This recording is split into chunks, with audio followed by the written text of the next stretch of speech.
Hello guys, आज हम class 12th का जो इंग्लिश का पेपर हुआ है उसकी ग्रामर सोल्व कर रहे हैं। तो देखो 16 में हमारे पास क्या आर्टिकल आए हुए हैं। I am not dash S H O, तो क्या हो जाएगा I am not N S H O यानी I am not N S H O. What dash fine weather it is today यानी what a fine weather it is today, तो option A हो जाएगा। The bird fly in dash sky, तो हमने क्या बोला था कि इनके बाद 90% के केसेस में द आता है, तो the birds fly in the sky, तो ऑप्शन सी हो जाएगा। उसके बाद 19 में हमारे पास मॉडल्स हैं। The weather is not fine मतलब वेदर अच्छी नहीं है। We dash go to park यानी हमें पार्क में नहीं जाना चाहिए, तो we should not go to park. उसके बाद है 20 में हमें क्या दिया गया है। सी डैश स्पीक 3 लैंग्वेजेस यानी उसकी एबिलिटी है 3 लैंग्वेज बोल सकती है, तो सी कैन स्पीक 3 लैंग्वेजेस।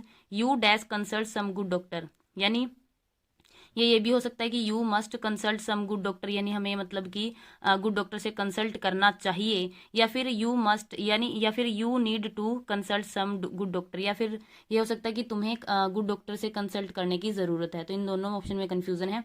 उसके बाद है 22, 3 person dash to visit our home every day, तो एवरी में बताया था क्या आएगा, वर्ब की first form plus S S, लेकिन यहाँ 3 पर्सन है यानी ज़्यादा है, तो सिंपल वर्ब की फर्स्ट फॉर्म आएगी यानी कम।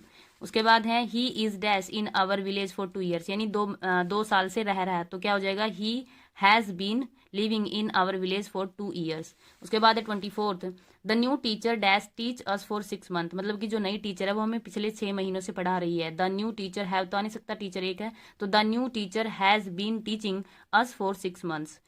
25th में हमारे पास वॉइस है, तो देखो Rishi is writing a letter, is है तो इज बींग आएगा यानी a letter is being written by Rishi, तो ऑप्शन बी ठीक हो जाएगा। उसके बाद है 26th में हमारे पास क्या है, we bought a new mobile, यहाँ बोट सेकंड फॉर्म है तो वाजवर में जाएगा, तो आ न्यू मोबाइल यानी एक मोबाइल है तो was, a new mobile was bought by us. उसके बाद है यू मस्ट टेक एक्सरसाइज यानी एक्सरसाइज मस्ट बी यानी मॉडल आया तो मस्ट के साथ हमारे पास मॉडल में वो मतलब वॉइस में मॉडल के साथ हमारे पास बी लगता है, तो exercise must be taken by you यानी थर्ड फॉर्म हो जाएगी टेक की टेकन। उसके बाद इसमें मस्ट के साथ बीन था, यहाँ मस्ट के बाद थर्ड फॉर्म नहीं थी, तो हमारे पास ऑप्शन ए ठीक हो जाएगा। उसके बाद है नरेशन, 28th में ही said to me honesty is the best policy, तो सेड टू हमारे पास टोल्ड में चला जाएगा, तो ये तो वैसे ही कट गया।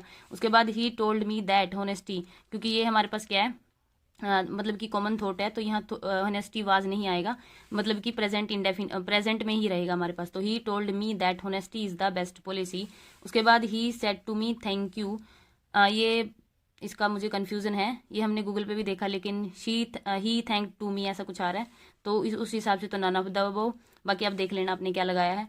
He said God is great, he said God is great, तो हमारे पास हो जाएगा he said that God is great, तो यानी ऑप्शन ए ठीक हो जाएगा। तो आप बताना आपने कितना स्कोर किया है। Thank you.